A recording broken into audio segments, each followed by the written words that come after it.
Within the Erasmus project IQ-DigitS, we are going to develop a series of video tutorials to help VET and adult education providers integrate the European digital credential infrastructure in their daily work. Our videos will explain how to fill in the builders in the infrastructure and provide some tips and suggestions.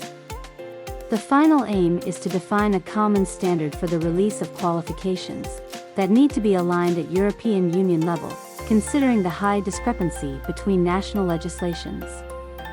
The project IQ-DigitS aims at contributing to the quality assurance by adapting VET/AE providers to the sustainable model of certification based on micro-credentials. Our target groups will gain a better understanding on how the EDCI works in order to be able to issue digital credentials. Still, the system of micro-credentials faces many challenges, due to the lack of trust and transparency, no clear definition, and a lack of skills and competences related to the creation and issuing of digital credentials. But what do we mean when we talk about micro-credentials? Micro-credentials certify the learning outcomes of short-term learning experiences, for example a short course or training.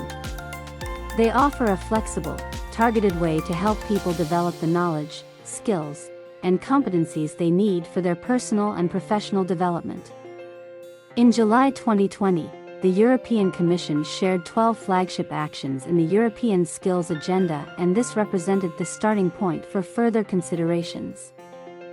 That led to the 2022 recommendation on a European approach to micro-credentials for lifelong learning and employability.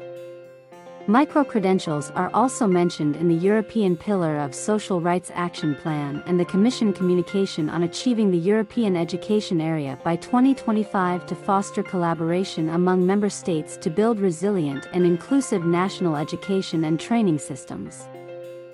At the very core of these initiatives there is the conviction that learning needs to be as flexible and inclusive as possible. The Europass digital credentials have been integrated and they represent standardized tamper-proof electronic documents, describing that their owner has certain skills or has achieved certain learning outcomes through formal, non-formal or informal learning contexts. They can describe activities, assessments, achievements, professional entitlements and qualifications. Starting from the Digital Education Plan, the European Commission developed a digital framework to verify learning opportunities, based on the European learning model. Promoting short and recognizable learning courses can play a key role in upskilling and reskilling with the support of micro-credentials. European digital credentials for learning are electronically sealed digital records given to a person to certify the learning they have undertaken. They can be awarded for formal or non-formal education, training, online courses, volunteering experiences and much more.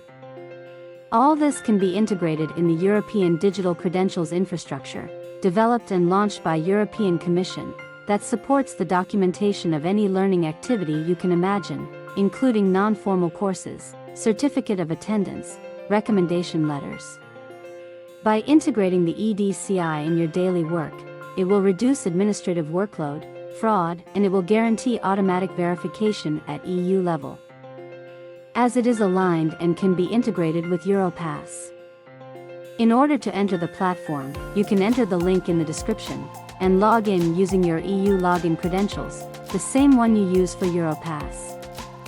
You don't have an account yet? Check the link provided in the description. EDC builders have to be understood in a creative way, and if some of them do not apply to your specific need, you do not have to add them.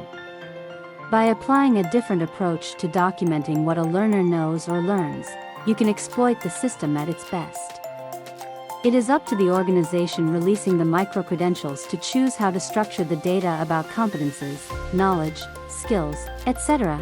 in the builders on EDCI, and it is the organization that, by putting its e-seal on the document, takes full responsibility for claiming the information on the credential and could be held accountable if they declare false information.